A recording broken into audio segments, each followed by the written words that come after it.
आध्यात्मिक शिक्षण शिविर और प्रवचन सार इस महान ग्रंथ पर आधारित ये शिविर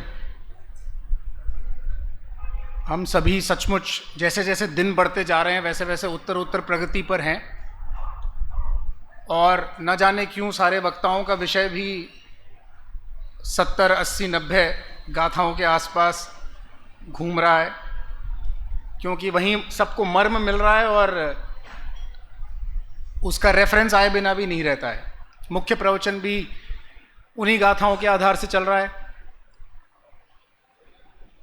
अलग अलग वक्ताओं के द्वारा हमें विषय खुल रहा है, हम लगातार आनंदित हो रहे हैं। समय सार और प्रवचन सार में मूलतः एक ही अंतर है कि एकत्व, ममत्व, कर्तृत्व, भोक्तृत्व के विनाश की बात कही समय सार में और ज्ञान गेय की बात कही प्रवचन सार में। मुख्यतः प्रवचन सार यूनिवर्सिटीज़ में बाबू चाचा ज़्यादा अधिक एक्सेप्टेंस है, वर्ल्ड यूनिवर्सिटीज़ में। मुझे किसी का नाम ऐसा ख्याल नहीं है, पर समय सार के बजाय उन्हें प्रवचन सार ज़्यादा अच्छा लगता है, उन्हें नॉन कॉन्ट्रोवर्शियल लगता है, उन्हें वर्ल्ड एजुकेशन देने के लिए, फिलोसफिकल एजुकेशन देने के लिए प्रवचन सार ज़्यादा उनके लिए मान्य है। और प्रवचन सार में जिन प्रवचन का सार है, और हमें पता है कि आचार्य कुंद देव ने साक्षात जिन प्रवचन सुने और उसके बाद उन्होंने इन महान ग्रंथों की रचना की। हम अपनी गाथा 90 गाथा पर आए उससे पूर्व थोड़ा सा समरी जरूर एक बार ले लें, क्योंकि जो गाथा 79 है उसमें आचार्य देव एक संकल्प कर रहे हैं। कमलचंद जी साहब, ये संकल्प अन्यत्र देखने को नहीं मिलता जो संकल्प उन्होंने किया। क्या संकल्प कर रहे हैं वो? गाथा 79 में कहा है कि यदि शुद्धोपयोगी शरण है तो मैं शुद्धोपयोग के द्वारा मोह की सेना को जड़ मूल से उखाड़ फेंकने के लिए मैंने कमर कस ली है। बड़ा जोरदार वाला संकल्प हो गया ये। मोह की सेना को जड़ मूल से उखाड़ फेंकने के लिए मैंने कमर कस ली है। अमन जी, आप संकल्प दिवस मनाते हो, क्या संकल्प करते हैं हम उसमें? मुझे तो 2 ही संकल्प याद आ रहे हैं। एक तो हमारा संकल्प दिवस वाला संकल्प, और एक जब हमने साहित्य में पढ़ा कि चाणक्य ने एक बार अपनी शिखा खोल दी थी कि अब मैं इस वंश को उखाड़ फेंकूंगा। दूसरों के लिए संकल्प लेना बहुत आसान है और हम रोजाना लेते हैं, पर ये आचार्य देव किसके लिए संकल्प ले रहे हैं? अपने लिए ले रहे हैं। अपने लिए ये कह रहे हैं कि अब मुझे पता चल गया है कि शुद्धोपयोगी शरण है, तो अब मैं शुद्धोपयोग से मोह की सेना को जड़ मूल से उखाड़ फेंकने के लिए मैंने कमर कस ली है। अब इस संकल्प करने के बाद जब वो 80वीं गाथा और 81वीं गाथा में चलते हैं तो मोह क्षय का उपाय बता रहे हैं। वो हम सबको पता है कि जो अरिहंत को द्रव्य गुण पर्याय से जानता है वो अपने आप को जानता है। उसके बाद यह भाव आया है गाथा में कि सम्यक दर्शन की प्राप्ति के बाद आराम से बैठने की आवश्यकता नहीं है। अभी तक हम क्या बात करते हैं? सम्यक दर्शन प्राप्त करेंगे, सम्यक दर्शन प्राप्त करेंगे। हमें लगता है सम्यक दर्शन हमारी मंजिल है, सम्यक दर्शन हो जाए थोड़ा सा आराम करेंगे। पर यह भाव स्पष्ट कर रहे हैं कि सम्यक दर्शन की प्राप्ति के बाद आराम करने की आवश्यकता नहीं है, परंतु मोह राग द्वेष को उखाड़ फेंकने के लिए निरंतर प्रयत्नशील होने की आवश्यकता है। तो अभी काम ना तो अब हमारी अपनी मान्यता पे है, सब अपने अपने परिणाम टटोलना। यदि सम्यक की प्राप्ति हो गई है तो आराम से बैठने की आवश्यकता नहीं है, नहीं हुई है तो बिल्कुल ही नहीं है। परंतु सम्यक दर्शन प्राप्ति के बाद मोह राग द्वेष को जड़ मूल से उखाड़ फेंकने के लिए निरंतर प्रयत्नशील रहना होगा। यह इस गाथा के भाव में आएगा। और फिर उसके बाद पिछली गाथा में यह भाव दिया है। आप कहेंगे बड़ा विभत्स उदाहरण दे रहे हैं आचार्य, पर यह आचार्य की गलती नहीं है, क्योंकि आचार्य देव जिस काल में हुए सौरभ भैया, उस काल में इन चीजों के अलावा कुछ दिखता नहीं था। हमारे पंच परमागों में उदाहरण मिलेंगे आपको कुम्हार का, हमारे पंच परमागों में आपको उदाहरण मिलेगा कुएं का। उसका कारण यह है कि आचार्य देव जब निकलते थे आहार के लिए। एक ही समय होता है जब नगर के लिए, गांव के लिए आचार्य देव को निकलना पड़ता है, जब संसार में उलझे हुए प्राणियों से उलझने की आवश्यकता होती है, वरना तो वो अपने ध्यान में मग्न, जंगल में अपनी आत्मा में निमग्न रहते थे। पर कभी कभी उन्हें सेना की भी आवाजें आती होंगी, उन्हें यह भी पता चलता होगा कि आज हम इस नगर के राजा ने किसी नगर के राजा पे चढ़ाई कर दी है। तो अब ये कुम्हार का उदाहरण, कुएं का उदाहरण, या सैनिकों का उदाहरण, सेना का उदाहरण, या सेना जाती हुई दिखती होगी कि अब ये किसी ना किसी को, किसी राजा को, किसी वंश को जड़ मूल से उखाड़ने के लिए संकल्पित है। तो वो जब दिखता था और उदाहरण देने का कभी विकल्प आता था, तो गाथाओं में भी इसी बात का उदाहरण आ जाता था। आचार्य अमृतचंद ने लिखा है कि मात्र तलवार धारण कर लेने मात्र से शत्रु का नाश नहीं हो जाता, उसका प्रयोग भी आवश्यक है।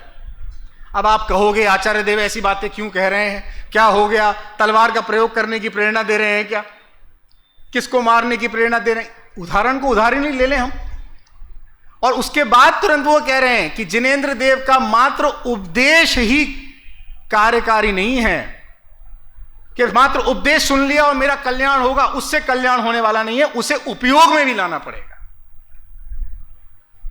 तलवार धारण कर ली, उससे शत्रु का नाश नहीं होता। जिनेंद्र देव के उपदेश सुनने ले मात्र से कल्याण नहीं होगा, उसे उपयोग में लाना होगा। और उसके बाद वही भाव 90 गाथा में कह रहे हैं कि यदि निर्मोहता चाहते हो तो आगम के अभ्यास से स्वपर भेद विज्ञान करो और स्वपर का विवेक करो। ये आप लाइन देख पा रहे होंगे, यहां पर 90 पीछे चल रही है। अब इस गाथा में यह बताया जा रहा है कि अपनी निर्मोहता चाहते हो तो आगम के अभ्यास से स्वपर भेद विज्ञान करो, स्वपर का विवेक करो। मैं यहां रुक गया कमल चंद जी साहब, 2 बार लिखने की क्या आवश्यकता थी? स्वपर भेद विज्ञान करो और स्वपर का विवेक करो। स्वपर भेद विज्ञान लिखते थे, हमको तो रटा हुआ है, स्वपर भेद विज्ञान करेंगे, स्वपर भेद विज्ञान करेंगे, निजातम का पान करेंगे, हमको तो रटा हुआ है। पर ये 2 बार क्यों लिखा? 2 बार इसलिए लिखा कि किताबी ज्ञान से तेरा कल्याण होने वाला नहीं है। आज तक क्रिकेट के ऊपर कोई किताब पढ़ ले तो क्रिकेट के ऊपर किताब पढ़कर कोई सचिन तेंदुलकर नहीं बना, कि सचिन ने एक किताब लिख दी तो सचिन की वो किताब पढ़कर मैं सचिन तेंदुलकर नहीं बन पाऊंगा। मुझे सचिन जैसा खेलने का अभ्यास करना पड़ेगा, तब मैं सचिन जैसा बन पाऊंगा। हमने बाल बोध में ही तो पढ़ लिया कि किसी की पड़ी हुई, रखी हुई, भूली हुई, गिरी हुई वस्तु को उठा लेना चोरी है।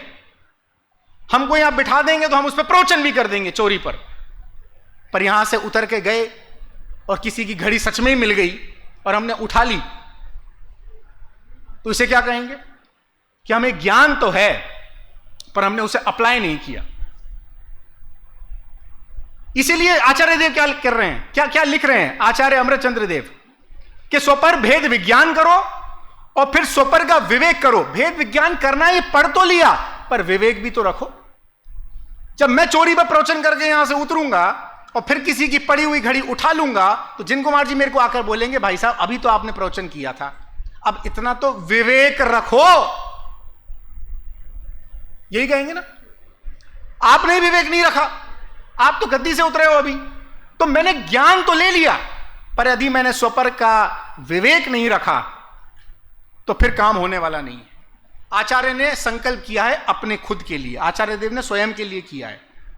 और हम मानते हैं कि अगर हमें माइक मिल जाए और हमें कलम मिल जाए तो हम लोगों को प्रेरित कर दें कि तुम संकल्पित हो जाओ स्वपर भेद विज्ञान करने के लिए और किसी ना किसी को जड़मूल से उखाड़ फेंकने के लिए। क्योंकि अब तत्व ज्ञान के लिए तो अभी तक हमने कमर कसी नहीं है, मुझे ऐसा लगता है। क्योंकि मैं तो अपने आप को, हम सबको फेलियर मानता हूं। अगर पास हो चुके होते बाबू चाचा तो वे सिद्धालय में विराजमान होते। हम सारे जितने यहां पर हैं ये हम फेलियर ही हैं। बाहर वालों से थोड़े अच्छे हैं क्योंकि हम प्रयत्न तो कर रहे हैं पास हो जाएं। हम 8वीं में पढ़ें, हर साल उसी कक्षा में पढ़ते रहें, तो हम बाकियों से तो अच्छे ही हैं जो अनपढ़ हैं उनसे। पर 8वीं में बार बार पढ़ रहे हैं, प्रयत्नशील तो हैं कि हम 9वीं में चले जाएं, थोड़ा सा गुणस्थान बढ़ जाए, सिद्धालय में चले जाएं। प्रयत्नशील हैं पर हम हैं सारे फेलियर ही, क्योंकि अनंत सिद्ध हो चुके अब तक। कभी कभार जलन सी नहीं होती अनंत जीवों से, किसी से किसी विषय में जलन होती है सांसारिक काम में, तो अनंत जीवों से भी इस बात की जलन तो हो सकती है ना, अनंत सिद्ध हो गए, मैं अभी भी संसार में पड़ा हूं। इसीलिए आचार्य देव, जो आचार्य देव भी संसार में ही है, आचार्य देव इसलिए लिखे हैं कि अब मुझे शुद्धोपयोग मिल गया है तो अब मैं इस मोह की सेना को जड़ मूल से उखाड़ फेंकूंगा। इसलिए गाथा का एक बार पाठ करते हैं और पद्यानुवाद पढ़ते हैं और फिर हम आगे बढ़ते हैं। तम सामूहिक पाठ करेंगे। तम हा जिड़ मग्गादो गुणेहिम आदम परम च दव्येषु अभिगच्छदुणिम मोहम इच्छति यदि अपनो अपा निर्मोह होना चाहते तो गुणों की पहचान से तुम भेद जानो स्वपर में जिन मार्ग के आधार से। सबसे बड़ी समस्या यह है कि मैं अपने अस्थाई स्वभाव को ही अपना अस्तित्व मान बैठा हूं। यह शरीर, यह पर्याय मेरा अस्थाई स्वभाव है। कमाल की बात यह है कि संसार में हम इस अस्थाई स्वभाव को स्थायी नहीं मानते हैं। सांसारिक कार्यों की बात कर रहा हूं। 2016 में, आज से लगभग 10 साल पहले, जब टोडरमल स्मारक ट्रस्ट की स्वर्ण जयंती आई थी तो हमने यहां पे एक नाटक किया था। अमन यहाँ पे बैठा था, अमन भी उस नाटक में था। बहुत कई साथी हैं यहाँ पर उस नाटक में थे। जिन कुमार जी उस समय टोडरमल स्मारक में नहीं आए थे अधीक्षक के पद पर, उसके बाद आए थे, आके गए थे, फिर आए थे। नाटक की भी प्रेरणा उसमें थी थोड़ी, और नाटक का नाम था टोडरमल से टोडरमल स्मारक। मैंने उसमें, मैं जितना सहयोग कर सकता था हमारे वर्तमान विद्यार्थियों को, उतना मैंने सहयोग किया। डायरेक्टर लेकर आया, नाटक की स्क्रिप्ट में सहयोग किया, पर बच्चों ने किया, महाविद्यालय के छात्रों ने, फाइनल ईयर के छात्रों ने उसे किया। अब होता यह था कि जब मैं उनकी प्रैक्टिस देखने आता था सौरभ भैया, तो मुझे बच्चों के नाम याद नहीं रहते थे, तो मैं उनको उनके पात्रों के नाम से बुलाता था। क्यों टोडरमल जी इधर आओ। टोडरमल जी भी हमने अच्छा ही बनाया था, जो एकदम सच में टोडरमल जी की, जैसे जयपुर की जो पोशाक है ना, यही है ना चित्र टोडरमल जी का, वो जयपुरी पोशाक अगर उसे पहना दो तो सच में पंडित टोडरमल जी लगता था। कोई राजा था, राजा माधो सिंह, जो टोडरमल जी को मारने का आदेश देता तो मैं उसे राजा ही बुलाने लगा। ओ राजा इधर आओ, ऐसे करो।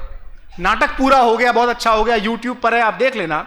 नाटक के बाद वो आज भी जब मुझे मिलते हैं ना तो मैं उसे पंडित टोडरमल जी बोलता हूं। 10 साल बाद मैं राजा को राजा माधो सिंह ही बोलता हूं। अब थोड़ा और आगे बढ़ते हैं, और यह सच्ची हुआ भी। शिखर जी में नाटक हुआ, वहां स्वर्ण जयंती मनाई गई, तो वो जो हमारा टोडरमल जी का पात्र करने वाला जो लड़का था, वो जब सड़क पर ऑटो के लिए खड़ा था कि अपने आवास तक चला जाऊं, लोगों ने उसे जैसे ही देखा तो लोगों को भी उसका नाम ध्यान नहीं था। लोगों ने कहा ये तो टोडरमल जी खड़े, इनको ऑटो में बिठाओ, जल्दी इनको जगह दो पहले। वो इतना लोकप्रिय हो गया। मैं आपसे पूछता हूं, क्या सच में वो टोडरमल जी है? कैसे? बिल्कुल है। मैं आपको वीडियो प्रूफ के साथ बता सकता हूं पंडित टोडरमल जी है। वीडियो प्रूफ के साथ बता सकता हूं कि राजा ने आदेश दिया कि इसी पंडित टोडरमल को मारने का आदेश है, हाथी के नीचे दबाओ। और मैं तो 10 साल बाद तक उसका नाम नहीं पता तो उसी पात्र के नाम से बुलाता हूं। पर सच में वो उसका वास्तविक स्वरूप नहीं है, क्योंकि उसका अपना वास्तविक स्थायी एक नाम है, उसका एक स्थायी स्वरूप है, वही स्थायित्व को प्राप्त है। इसलिए उसे नाम, व्यवहार की भाषा में बात कर रहे हैं कि उसका जो नाम है, उसका जो काम है, उसी नाम से उसे पहचाना जाता है। मुझसे अगर पूछा जाए कि आपको एक सामान भिजवाना है, तो मैं अपना स्थायी पता दूंगा कि अस्थायी पता दूंगा? कि मैं बोल दूं A4 बाबूनगर पंडित टोडरमल स्मारक ट्रस्ट और उसकी गद्दी यहीं डिलीवर कर दो?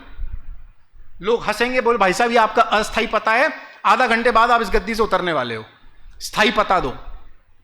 लोक व्यवहार में हम इतना भेद विज्ञान रखते हैं कि क्या मेरा स्थायी स्वभाव है, क्या मेरा अस्थायी स्वभाव है। पर इस क्षेत्र में जब स्थायी स्वभाव की पहचान करा रहे हैं, इतनी सारी गाथाओं के माध्यम से आचार्य देव बता के, हर स्वरूप को बता के, हर नए से बताकर, उसकी आचार्य परंपरा के बाद हमारी गुरु परंपरा पूज्य गुरुदेव श्री, और फिर हमारे गुरु यहां पर महाविद्यालय में आदरणीय दादा द्वय, सारे हमारे गुरु ये सब बता रहे हैं अर्थ खोल खोल कर, पर हमारे स्थायी स्वभाव को हम पहचान नहीं पा रहे हैं। उस स्थायी स्वभाव में तो स्थित होना है, पर हम क्या आत्मा से इतने अनभिज्ञ हैं? क्या हमें वो समझ नहीं आ रहा है? मैं तो अनभिज्ञ रहा ना 10 साल तक, आज भी अनभिज्ञ हूं। वो नाटक का पात्र अगर आ जाएगा, जिस सैनिक ने टोडरमल जी को पकड़ा था जाकर, ओ पंडित टोडरमल जी, वो तो टोडरमल जी नहीं बोला था उसने, मैं बोल रहा हूं, ए पंडित टोडरमल, क्योंकि वो तो भैया मारने के आदेश लेकर आया था, तो मैं उसे सेनापति बोलता था। तो जब मैं अब 10 साल तक इस बात को समझ नहीं पा रहा हूं, उनके नाम ख्याल में नहीं कर पा रहा हूं, तो मैं अनभिज्ञ हूं ना उनके नाम से। उनका नाम मुझे अभी तक पता नहीं है। सवाल यह है कि क्या हम आत्मा से इतने अनभिज्ञ हैं कि हमें अब तक समझ नहीं आया, इसलिए हम संसार में हैं। क्या होता है जिन कुमार जी, आपके यहां पे तमिलनाडु में, मुझे नहीं पता, हाथी होते हैं, हाथी, पर ऊंट नहीं होते होंगे। जिन कुमार जी मना कर रहे हैं। जिन कुमार जी तमिलनाडु के हैं, ये भले ही अब जयपुर के हो गए, इनका स्थायी पता बदल चुका है, पर ऊंट नहीं होते होंगे। अब राजस्थान में ऊंट है और सब भली बन जाते हैं कि यहां ऊंट मिलते हैं, देखा जाता है, बच्चा बच्चा जानता है कि ये ऊंट है। कभी कोई ऊंट गया है भैया, तमिलनाडु पहुंच जाए तो वहां लोगों को पता नहीं चलेगा ये कौन आ गया। अब ना बाप को पता ना बेटे को पता कि ये कौन सा प्राणी आ गया। अब बेटे अपने बाप से पूछे कि पापा ये क्या है, अब पिताजी को नहीं पता कि ये क्या है, तो पिताजी क्या जवाब देते पता है? ये ऐसा ही होता है। पिताजी को नहीं पता मैं कि पिताजी क्या बोले। मैं नया नया पिता बना हूं, अभी मुझे पता है, अभी सवाल आने शुरू नहीं हुए हैं, साल भर में सवाल आएंगे, अभी तो इशारे ही शुरू हुए हैं। तो बेटा पूछे पिताजी से कि ये क्या है, तो पिता ये जवाब देता है ये ऐसा ही होता है। बेटा को उत्सुकता और होती है, बेटा पूछता है कि ये जो ऊंट पे हमारे यहां क्या होता है राजस्थान में, एक तो हर ऊंट का नाम होता है, कमलचंद जी साहब को पता है, और उसमें कोई ना कोई बाबू जैसे डिजाइन भी बनी रहती है, वो डिजाइन से पहचान लेते हैं। वैसे ऊंट के चालक को तो ऊंट की शक्ल भी पता होती है, वो उससे बिल्कुल अनभिज्ञ नहीं है। फिर बेटा पूछता है कि ये जो इस पे बना है, ये जो डिजाइन है, ये क्या है। अब पिताजी को क्या पता क्या है, क्या पहचान है, तो पिताजी बोलते हैं कि ऐसे के ऐसा ही होता है। तो हम क्या इतने अनभिज्ञ हैं कि हम आत्मा को अनुभव में नहीं ला पा रहे, हमें आत्मा की सत्ता पहचानने में नहीं आ पा रही। हम अभी यहां से शुरू हुए हैं, पर हम जाएंगे जड़ मूल तक, मोह राग द्वेष तक, और फिर ज्ञाता दृष्टा स्वभाव तक भी जाएंगे। इतने अनभिज्ञ तो हम नहीं हैं। एक बड़ा रोचक उदाहरण है, मेरे साथ सच्ची घटनाएं घटी। कोई एक अभिनेत्री थी विदेश की, जिसने जोधपुर में अपना जन्मदिन मनाने के लिए उसने तैयारी की। तो हुआ यह कि उसने हाथी पोलो, एलिफेंट पोलो होता है, एलिफेंट पोलो करने की व्यवस्था जमाई, और जानवरों के संरक्षण करने वाली संस्थाओं को वो बात समझ नहीं आई कि ये ठीक नहीं है, एलिफेंट पोलो खेलना जानवरों पर अत्याचार है, तो इसका विरोध होना चाहिए। तो इसलिए उन्होंने लंदन डेली टेलीग्राफ ने ये खबर छाप दी कि एलिफेंट पोलो हो रहा है इस अभिनेत्री के जन्मदिन के कार्यक्रम में, ये नहीं होना चाहिए। अखिल, तुम तो जनपद के भैया लिखने वाले हो, जनपद पे भी ये खबर तो छपने जैसी है कि जानवरों पर अत्याचार नहीं होना चाहिए और हाथी पोलो नहीं होना चाहिए। उन्होंने खबर छाप दी, अभिनेत्री ने पढ़ी, उसने हाथी पोलो कैंसिल कर दिया और अखबार पे केस कर दिया कि मैं तो करवाई नहीं रही थी, इन्होंने झूठी खबर छापी है, इन पे $1 मिलियन का केस कर दिया जाए। केस कर दिया। उसके साउथ एशिया के एडिटर को यह जिम्मेदारी मिली कि हमें ये प्रूफ ला के दो कि ये हो रहा था, ताकि हम केस जीत पाएं। मेरे पास पीटा से फोन आया। पीटा एक संस्था है, जानवरों का संरक्षण करती है, उसके लिए काम करती है, कि सर्वज्ञ आपको इनका सहयोग करना है। मैंने कहा बिल्कुल सहयोग करेंगे। मैं एडिटर से मिला, संपादक से मिला लंदन डेली टेलीग्राफ के। मैंने कहा आप बताओ कैसे साबित करना है कि एलिफेंट पोलो होने जा रहा था और हमने खबर छापी और हमने इसका विरोध किया तो वो रुक गया। तो उन्होंने मुझे तस्वीर पकड़ा दी 2, बोले ये हाथी हैं जो जोधपुर गए थे। मैं बताओ क्या करना है? बोले इन हाथियों को ढूंढना है। मैं कहा हाथी को कैसे ढूंढेंगे? बोले आमेर चलो। मैंने कहा आमेर में तो 150 हाथी हैं, पूरा गांव है हाथियों का। बोले नहीं, ढूंढना पड़ेगा। अब मैं फोटो लेके गया महावत के पास। मैंने कहा भाई हाथी बता दो ये वाला। बोले हमें नहीं पता। अब हाथी कैसे ढूंढे जिन कुमार जी? कैसे ढूंढे बताओ आप? उसने कहा सुनो ये डिजाइन बनी है इस पर, वो ऊंट वाली डिजाइन हर हाथी पे होती है, ये डिजाइन से ढूंढो। तो अब मैं डिजाइन देख रहा था कि डिजाइन, क्योंकि उसे तो हिंदी आती नहीं थी, हिंदी का अनुवाद तो मुझे करना पड़ रहा था, महावत को अंग्रेजी कहां समझ में आएगी। तो मैं डिजाइन से ढूंढ रहा था कि डिजाइन से हाथी देखें हम, कितना मुश्किल है।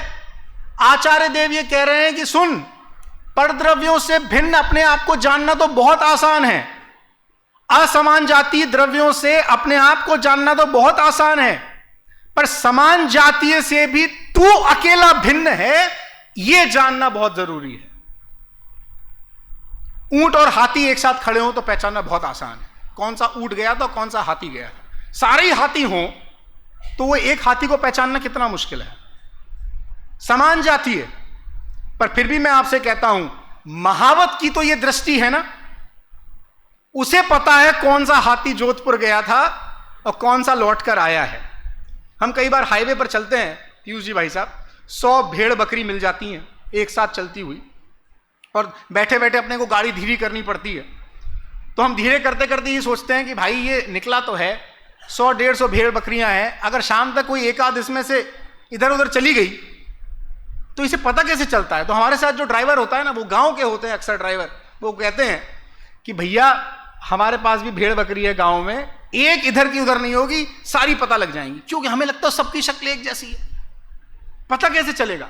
बोले वो जो मिसिंग होती है उसकी शक्ल उस गड़ेरिये को पता है कि ये मिसिंग है, उसका नाम भी है, उसको शक्ल भी पता है और वो पहचान जाएगा। दृष्टि का फर्क है ना, हमें वो दृष्टि अभी तक नहीं आई है, और उस गड़ेरिये को दृष्टि है, महावत को दृष्टि है, ऊंट वाले को दृष्टि है।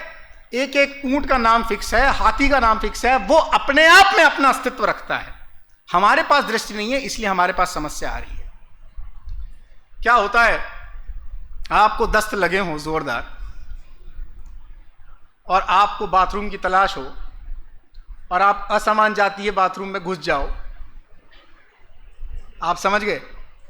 क्योंकि आजकल ताई जी इतने भिन्न भिन्न प्रकार के साइनेज लगने लगे हैं कि वो साइनेज को पहले देखना पड़ता है 2 मिनट तक कि ये कौन सी जाति की तरफ इशारा कर रहा है।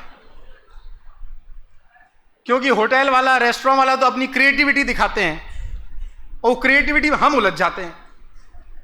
अब दस्त लगे हमें और हम असमान जातीय बाथरूम में घुस गए, कितनी देर लगती है बाहर निकलने में, कितनी देर लगती है बाहर निकलने में।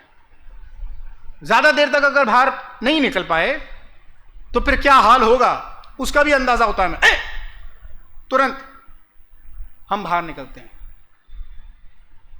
ये दृष्टि जो परद्रव्य में घुस गई है, इसको परद्रव्य में से निकालने के लिए कितनी देर लगनी चाहिए। ये दृष्टि जो समान जातीय में घुस गई है, अब थोड़ा उदाहरण को और आगे बढ़ाते हैं कि हमें दस्त लगे हों, असमान जातीय में घुस गए, उससे तो तुरंत बाहर आ गए कि गड़बड़ हो गई। अब समान जातीय अगर बंद हो तो क्या करें। कई बार हाईवे पे रुकते हैं पेट्रोल पंप पे, तो पता चलता है कि महिलाओं वाला तो खुला है, पुरुष वाला बंद है। पुरुषों को थोड़ा सा वरदान है अमन भाई कि वो अपनी व्यवस्था बना लेते हैं। तो मुझे बताओ, अगर जोरदार अगर प्रेशर आया हो तो अपनी व्यवस्था खुद बनानी पड़ेगी कि नहीं बनानी पड़ेगी। इस संसार में परद्रव्य में जो दृष्टि घुस गई है उसे बाहर आने में देर नहीं लगनी चाहिए, पर अति निकटता के कारण समान जातीय द्रव्य में भी यदि दृष्टि है तो उससे भी दृष्टि बाहर निकालनी होगी, क्योंकि हमें हमारी व्यवस्था खुद बैठानी पड़ेगी, कोई और हमारी सहायता के लिए आने वाला नहीं है। आप कहेंगे स्वार्थी हो जाए, बिल्कुल स्वार्थी हो जाए, क्योंकि ये जगत स्वार्थी है।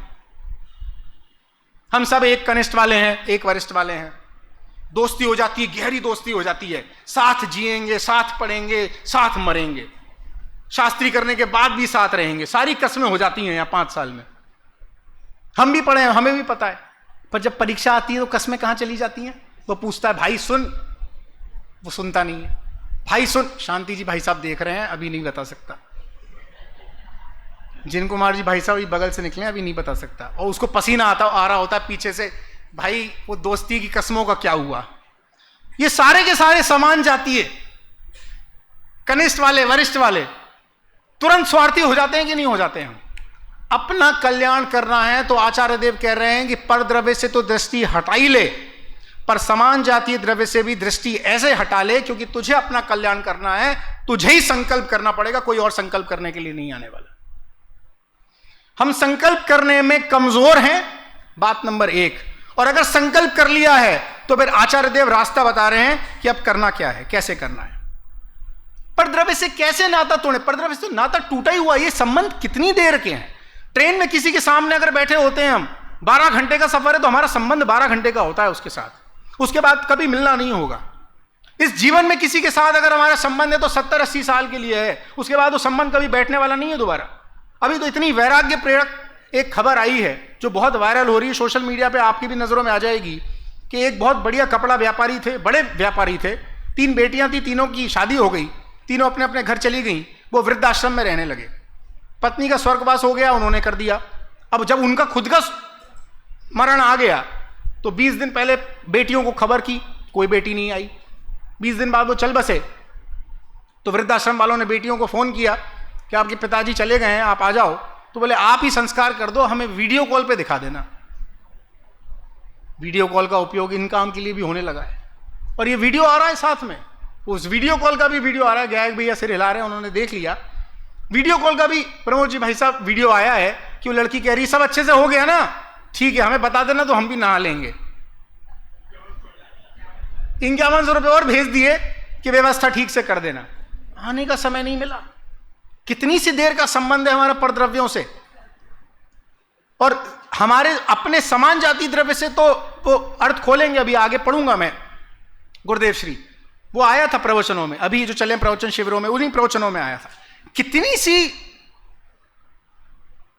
बात है, समझने में कितनी देर हमें लग गई, अनादिकाल बीत गया, अब शादी अनंत काल के लिए सुखी होने का मार्ग मिल गया है, तो हमें कितनी सी देर लगनी चाहिए परद्रव्य से दृष्टि हटाने के लिए और दृष्टि पाने के लिए। जुड़वा होते हैं ना, 2 जुड़वा, यहां तो नहीं है मेरे ख्याल से, महाविद्यालय में तो कोई भी नहीं है। कहां है भाई? खड़े हो जाओ एक बार। दूसरा कहां है? तो एक बार दोनों खड़े हो गए। देखो आप सभी इनकी शक्लें देख लें, और अभी इन दोनों के नाम भी पूछकर इन दोनों को शफल कर दें। बैठो भाई बैठो। उसके 1 घंटे बाद आपसे पूछा जाए कौन कौन सा है,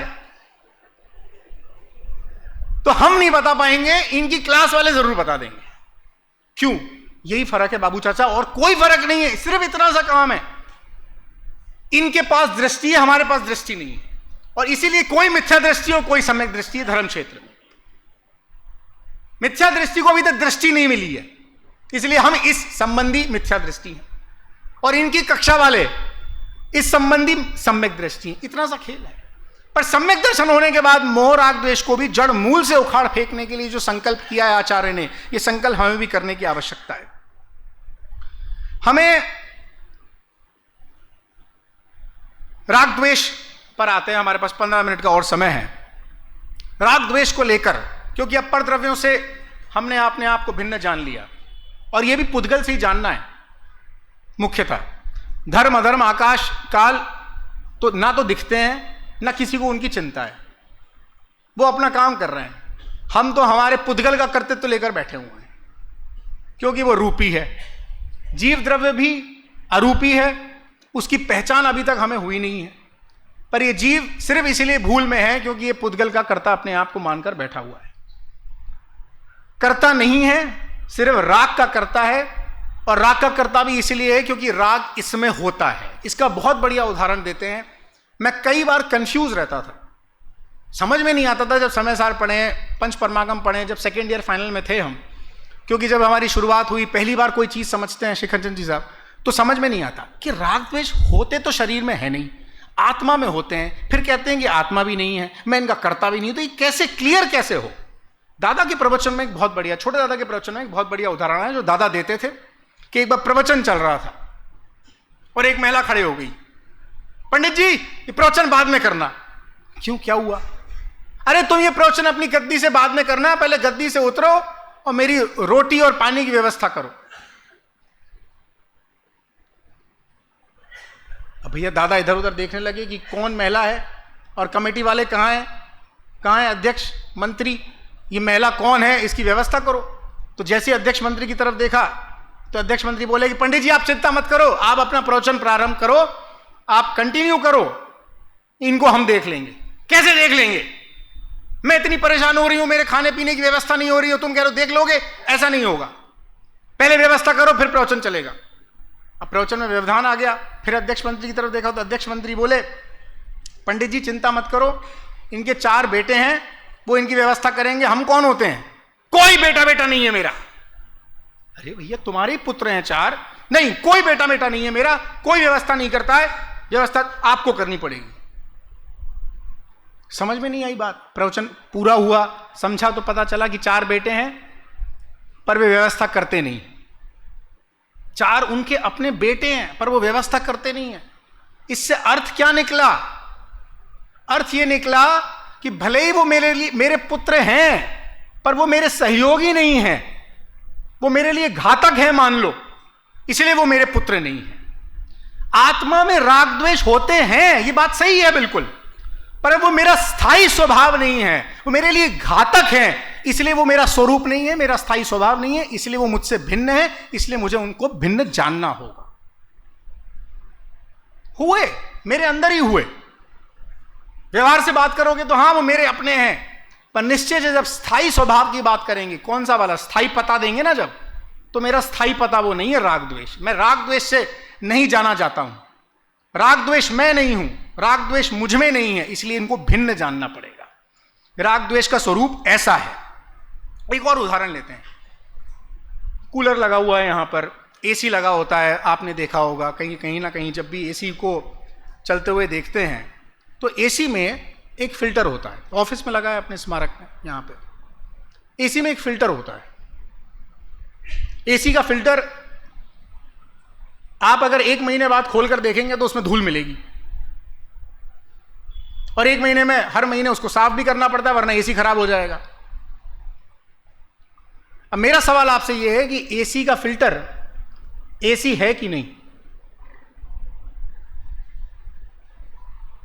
आप कहोगे एसी है, तो मैं कहूंगा कि फिर वो उसको निकाल के साफ तो क्यों करना पड़ता है? क्योंकि किसी और पार्ट को तो ऐसा नहीं करना पड़ता। एसी को भी नहीं निकालना पड़ता, सिर्फ फिल्टर को ही क्यों निकालना पड़ता है? एसी का फिल्टर में जैसे धूल जम जाती है, आत्मा में भी वैसे ही राग द्वेष की धूल जमा है। एसी के फिल्टर में लगी धूल को हमें एसी से भिन्न जानना है जैसे, इसलिए हम उसको साफ कर देते हैं, उसको अलग कर देते हैं कि भैया ये एसी नहीं है, ये धूल एसी नहीं है। वैसे ये आत्मा में भी, आत्मा के इस फिल्टर में राग द्वेष की धूल जमा है। उस राग द्वेष से अपने आप को भिन्न जानना है, तब जाके हम अपने स्थायी स्वभाव में स्थित हो सकते हैं, अपने स्थायी स्वभाव को पहचान सकते हैं। यह फर्क है आत्मा में और राग द्वेष में। इस तरह भिन्न जानना है। स्वपर भेद विज्ञान और फिर स्वपर विवेक। यह विवेक रखना होगा। अब हमें किसी वस्तु से राग हुआ तो यह भी जानना पड़ेगा कि यह वस्तु मैं नहीं हूं, यह वस्तु मेरी नहीं है, इससे मुझे मोह करने की आवश्यकता नहीं है। इस वस्तु से जो मुझे राग हुआ, ये जो मिथ्या कल्पना हुई, ये मिथ्या कल्पना है, ये राग भी मैं नहीं हूं, द्वेष भी मैं नहीं हूं, और जो वस्तु है उसको वस्तु को वस्तु के जैसे देखना पड़ेगा। जो कल का एक्सपेरिमेंट था, हमें कराया गया था शुद्धात्मा प्रकाश जी के प्रवचन में, कि वस्तु को या बगल वाले व्यक्ति को जब मैं देखता हूं, व्यक्ति को व्यक्ति देखूं, उसमें ना राग देखूं ना द्वेष देखूं। ये जो जगत में चल रहा है, जो कुछ भी चल रहा है, उसे मैं खेल देखूं, जो चल रहा है वो मुझसे उसका कोई लेना देना नहीं हूं, मैं उससे सर्वथा भिन्न हूं। इसका एक बहुत बढ़िया उदाहरण है जो मेरे साथ ही घटा, मैंने ही सोचा और मैं उसको यहां पर बिल्कुल बताना चाहूंगा। पहली बार क्रिकेट के प्रेमी बैठे हैं सारे, और इनके उपराचार्य भी बहुत बड़े प्रेमी हैं क्रिकेट के, मुझे पता है क्योंकि हम साथ पढ़े हैं। तो उपराचार्य की परमिशन के साथ मैं क्रिकेट का उदाहरण दे रहा हूं। 2007 में T20 वर्ल्ड कप आया, पहली बार 2020 ओवर का वर्ल्ड कप आया। कौन जीता था? तो सबको पता है, इंडिया जीती थी। आज से लगभग 20 साल पुरानी बात होगी, इंडिया जीती थी। हमने पहली बार देखा उस वर्ल्ड कप को, और फाइनल मैच किसके साथ था? पाकिस्तान के साथ था। हम उस 2007 में उस वर्ल्ड कप को देख रहे थे तो किस टीम से राग कर रहे थे? इंडिया से राग कर रहे थे। द्वेष किससे कर रहे थे? पाकिस्तान से द्वेष कर रहे थे। बहुत क्लियर कट मामला था, भारत से राग करना है, पाकिस्तान से द्वेष करना है। भारत जीतना चाहिए, पाकिस्तान नहीं जीतना चाहिए, दुश्मन देश है। जितना द्वेष था सारा पाकिस्तान पे निकलता था, जितना राग था सांसें ऊपर नीचे हो रही थी कि भारत जीतना चाहिए, भारत जीतना चाहिए, भारत जीतना चाहिए। हम जीत गए, बहुत खुशी हुई, हम नाचे, 2008 में एक आईपीएल नाम की बला आ गई, हमारे देश को खंड खंड कर दिया उसने। राजस्थान की टीम आ गई। अब राजस्थान की टीम में मुझे समझ में नहीं आया पहले तो कि अब सपोर्ट किसको करना है, क्योंकि भारत के ही खंड खंड कर दिए, तो अब राजस्थान के रहने वाले हैं तो राजस्थान को ही करेंगे। राग किससे जोड़ें? अब हमारी नानी बैंगलोर में रहती है तो क्या बैंगलोर की टीम की तरफ खड़े हो जाएं? क्योंकि राग तो नानी से भी है, तो बैंगलोर की टीम से राग कर लें। करें क्या? ये सब तो थोड़ा गड़बड़ झाला सा हो गया। पर मजा तब आया जब 2008 में राजस्थान की टीम से ही, जिससे मैं राग करके बैठा था, उसमें एक पाकिस्तानी खिलाड़ी खेल रहा था। अब मेरा कंफ्यूजन थोड़ा और बढ़ गया कि भाई मयंक, मैं जिससे अभी द्वेष कर रहा था 1 साल पहले तक, क्या मैं उससे राग करूं? ये कैसे होगा? कैसे? 1 साल पहले तक मुझे अति द्वेष पूर्ण बातें पाकिस्तान देश और उसके खिलाड़ियों के लिए निकल रही थी, और अब वो राजस्थान से बॉलिंग कर रहा है तो मैं उसके लिए ताली बजाऊं? किसके खिलाफ? मेरे अपने भारत देश के खिलाड़ी के खिलाफ। तो मैं वीतराग हो गया। मैं सच बता रहा हूं। मैंने कहा इसमें राग द्वेष अब चल नहीं पाएगा, खेल को खेल की तरह देखना पड़ेगा, और कमल जी साहब वीतराग होकर देखना पड़ेगा। और वो दिन है, और आज का दिन है, 18 साल हो गए होंगे शायद, मैंने आईपीएल का कोई मैच नहीं देखा। कोई जानवर है, निकल जाएगा, कोई बात नहीं। खेल है, खेल को खेल की तरह देखें, हमारा कुछ बिगाड़ नहीं पाएगा। आत्मा मूर्तिक है, जो कुछ होगा वो इस परद्रव्य का ही होगा, पुद्गल का ही होगा। तो आप देखें कि मैं वीतराग हो गया खेल को देखने में। और आईपीएल के लिए जब वीतराग हुआ तो मैंने कहा जगत के लिए भी तो मैं वीतराग हो सकता हूं कि नहीं हो सकता? ये जगत के परद्रव्य में राग द्वेष करने की आवश्यकता क्या पड़ी है? जब ये मुझसे भिन्न है, जब इन पर मेरी चलती नहीं है, मेरा कोई कंट्रोल इन पर नहीं है, तो मैं अपने आप को इनसे भिन्न जान सकता हूं ना? मैं इनसे अलग हूं ना? और अगर मुझे मेरा कल्याण करना है तो मुझे यह संकल्प करना होगा कि अब इस मोह राग द्वेष को मैं जड़ मूल से उखाड़ फेंकूंगा। तो अब जड़ मूल से उखाड़ फेंकने वाली वो दृष्टि और वो लेवल भी आ गया ना। हम शुरू हुए थे परद्रव्य से, बाकी 5 द्रव्यों से, अब हम आगम ना, हम जीव पर आ गए, और जीव में ही हो रहे राग द्वेष मोह के परिणामों पर आ गए। अब उससे भी अपने आप को भिन्न जानने पर आ गए। खरपतवार होती है, खरपतवार किसे कहते हैं? जब कोई किसान खेती करता है तो वो जिस चीज की फसल उगा रहा है उसके साथ खरपतवार भी साथ में उग जाती है। वो खरपतवार इतनी खतरनाक होती है कि वो फसल खा जाती है, वो फसल का नुकसान कर जाती है। तो इसलिए किसान को खरपतवार को निकालना पड़ता है, बार बार जड़ मूल से उखाड़ना पड़ता है। अगर उसकी जड़ रह गई तो फिर वो फसल खा जाएगी। मोह राग द्वेष को जड़ मूल से उखाड़ना पड़ेगा, क्योंकि ये खरपतवार है आत्मा में। ये ऐसी खरपतवार है कि जो आत्मा को कस रही है, बालबोध की परिभाषा। ये आत्मा को निचोड़ रही है, चूस रही है, हमारा अपना नुकसान कर रही है। हमारे अपने नुकसान को हम बर्दाश्त नहीं करते। बारिश में हमारी दुकान हो, अगर पानी घुस जाए नुकसान बर्दाश्त नहीं। हमारे घर में पानी घुस जाए नुकसान बर्दाश्त नहीं। हमारे अंदर पानी आ जाए, छाता लाओ, छत के नीचे जाना है, बारिश में अपना नुकसान बर्दाश्त नहीं। ठंड लग रही है, बुखार आ जाएगा। इन सारी चीजों से हम बचते हैं। हमारा अपना नुकसान हम कैसे झेल सकते हैं? जब ये मार्ग मिल गया, ये गाथाएं मिल गई, इन गाथाओं का अर्थ समझ में आ गया, आचार्य ने संकल्प ले लिया कि अब जड़ मूल से उखाड़ फेंकना है। हमें भी संकल्पित होना पड़ेगा कि हमें जड़ मूल से उखाड़ फेंकना है। कैसे? लाइन खींचनी पड़ेगी। बढ़िया उदाहरण है, मेरे ख्याल में आया, मैं आपको बताता हूं। 13 अगस्त 1947 में जाएं हम। 13 अगस्त 1947 में लाहौर भारत में था कि नहीं था? लाहौर को हम भारत कहेंगे। जब हम कहेंगे कि भारत एक है तो लाहौर भी उसमें शामिल होगा। पर 14 अगस्त 1947 को क्या हुआ भाई साहब? लाइन खिंच गई। तो 1 मिनट जैसे ही लाइन खिंची, क्या हुआ? ऊपर हो गया। अब भारत के प्रधानमंत्री कहें कि हम ये जनधन योजना लेकर आए हैं और इसे लाहौर में भी लागू कर देना, तो जो मिनिस्टर बैठा होगा, सेक्रेटरी बैठा होगा, ऑफिसर बैठे होंगे, वो हंसेंगे कि नहीं हंसेंगे कि भारत के प्रधानमंत्री महोदय, लाहौर अब भारत में नहीं है, तो आपकी ये जो योजना है ये लाहौर पे लागू नहीं हो सकती।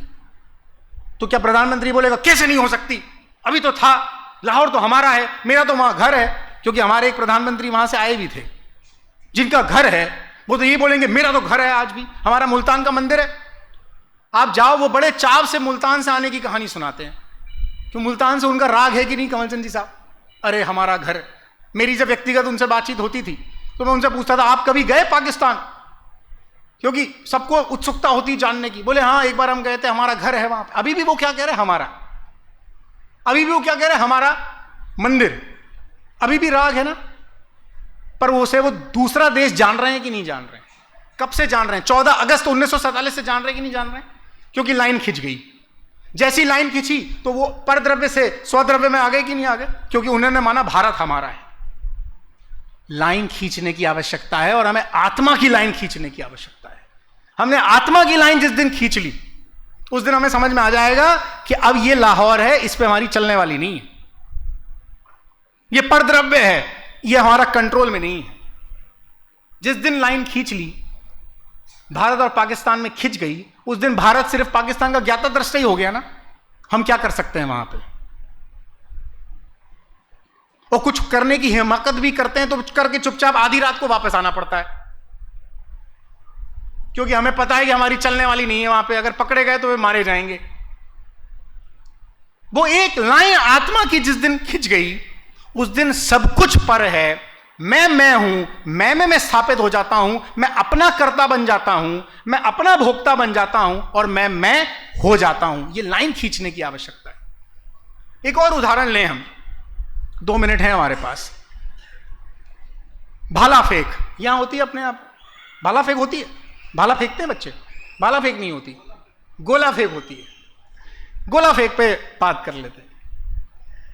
खेल होते हैं, खेल सप्ताह होता है यहां पे। जब गोला फेंक, भाला फेंक, कोई भी एक खिलाड़ी भाला जो फेंकता है उसको एक लाइन के पहले, अखिल जी भाई साहब, उसको एक लाइन पर के पीछे रहकर भाला फेंकना पड़ता है।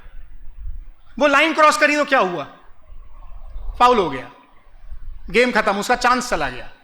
लाइन के अंदर रह के जब वो भाला फेंकता है, पूरी कोशिश करता है, आप देखना कभी भाला फेंकते हैं यहां पे खिलाड़ी जो, उनको देखना, उनको लाइन में रहकर भले वो कितना गोल घूम लें, गोला फेंकते वक्त वो भाला फेंकने वाला कितनी दूर से आ जाए, लाइन के आगे नहीं जा सकता, लाइन में रहना पड़ेगा उसे।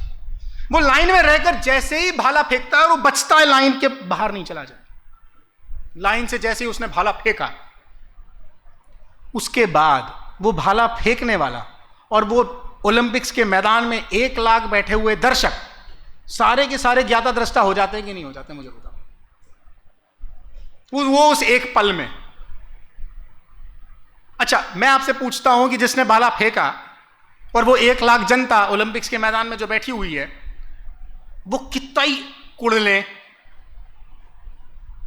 जब पाकिस्तान का खिलाड़ी फेंके तो बोले ये तो 70 पे ही गिर जाए, 70 मीटर पे, और जब भारत का फेंके तो कहे भैया ये तो 100 के पार चला जाए, 100 मीटर के पार। कितना ही चाह लें, कुछ हो सकता है? भाले में कोई अंतर आ सकता है, कोई फर्क आ सकता है? वो खिलाड़ी भी सचमुच ज्ञाता दृष्टा बनकर ये देखता रहता है कितने पे गिरेगा। उसे पता है, उसे ये क्या आभास भी है कि ये 89 पे गिरेगा, 90 पे गिरेगा, या 85 पे रह जाएगा, कि मैं पीछे रह जाऊंगा? उसे भी नहीं पता, वो भी उस बात के लिए अज्ञानी है। क्या स्वपर भेद विज्ञान नहीं हो रहा है यहां पर? क्या सचमुच ये भेद विज्ञान वाली जो लाइन खिंच गई है उसके लिए, उसके बाद वो ज्ञाता दृष्टा नहीं हो गया? हम भी ऐसे ज्ञाता दृष्टा हैं, क्योंकि यदि हमने आत्मा की लाइन खींच ली एक बार, तो उसके बाद सब कुछ पर है और हम अकेले ज्ञाता दृष्टा हैं, क्योंकि अब हमारी कुछ चलने वाली नहीं है। जैसे ओलंपिक्स में मैदान में भली 1 लाख लोग बैठे हैं, उनकी वो एक छोटे से 10 मीटर के भाले पे चलने वाली नहीं है, हमारी किसी पर द्रव्य पे चलने वाली नहीं है। और इस संसार से अलग होने का एकमात्र उपाय ऐसा है, शुरुआत जिससे हमने करी कि हमें परद्रव्य से अपने आप को, उससे भी पहले कि हम अपने से अनभिज्ञ नहीं हो सकते। ऊंट और हाथी, असमान जातीय द्रव्य से हम भिन्न हैं, समान जातीय से भी हम भिन्न हैं। और गुरुदेव की बस एक लाइन पढ़ूंगा जो बोल्ड में करके लाया हूं, लिखा तो काफी है, समय हो गया तो पढ़ूंगा नहीं, कि यह शास्त्र ज्ञान कान में पड़ा तो मेरी पर्याय में शास्त्र ज्ञान से ज्ञान हुआ, ऐसी एकता मानता है वह मिथ्यात्व है। शास्त्र से भी ज्ञान नहीं हुआ, मुझे ज्ञान तो मेरी ज्ञान पर्याय से हुआ है। इसके अतिरिक्त अति निकट संबंध और संयोग की निकटता के कारण उससे मुझ में लाभ हुआ, यह भ्रम है। मुझे किसी से लाभ नहीं हो सकता, अति निकटता के बाद भी मुझे किसी से लाभ नहीं हो सकता, यह भी भ्रम है। और दूसरा जो बोल्ड किया है, निकटता के कारण जैसा ज्ञेय है उस ज्ञेय से मुझे ज्ञान हुआ, ऐसा भ्रम छोड़ दे। ज्ञेय से ज्ञान नहीं हुआ, यह भ्रम छोड़ दे। गुरुदेव जी ने कहा, दूसरे दिन के समय सार के प्रवचन में ही आया था, ये इस टॉपिक के रेलेवेंट है इसलिए मैंने लिख कर लाया। ये ज्ञेय और जानने वाला ज्ञायक दोनों परस्पर एक हो गए हों, ज्ञेय यहां आ गया हो और ज्ञान की पर्याय मुझ में घुस गई हो, उसमें घुस गई हो, ऐसा कभी नहीं होता। ज्ञेय मुझ में आ गया हो और ज्ञान की पर्याय उसमें घुस गई हो, ऐसा कभी नहीं होता। देव गुरु और शास्त्र जो ज्ञेय हैं, उनके संबंध बिना भगवान असंग प्रभु अंदर है। मैं तो गुरुदेव के आधार से बोल सकता था, मैं खुद अगर ये बात बोलता, क्योंकि गुरुदेव श्री की बात ही कई लोगों को गले नहीं उतरी। गुरुदेव श्री ने क्या कह दिया इस आखिरी लाइन में, देव शास्त्र गुरु भी ज्ञेय हैं, उनके संबंध बिना ये भगवान आत्मा उनसे भी असंग है। देव गुरु शास्त्र से भी उन्होंने अपने आप को भिन्न बता दिया, ये भी अब मेरे लिए कल्याणकारी नहीं रहे। तो हम शुरू हुए थे असमान जाति द्रव्य से, हम आ गए देव शास्त्र गुरु से कि वो अगर मेरे कल्याण के लिए मैं इसे परोपकारी मानता हूं, इस जिनवाणी को परोपकारी मानता हूं, देव को मानता हूं, गुरु को मानता हूं, तो वो भी मेरे कल्याण में मात्र निमित्त हैं। संकल्प तो मुझे ही करना होगा, कमर तो मुझे ही कसनी होगी। हम संसार को छोड़ दें और अपने में आ जाएं, इससे बेहतर यह है कि हम अपने में आ जाएं, क्योंकि संसार तो छूटा हुआ ही है। ओम नमः।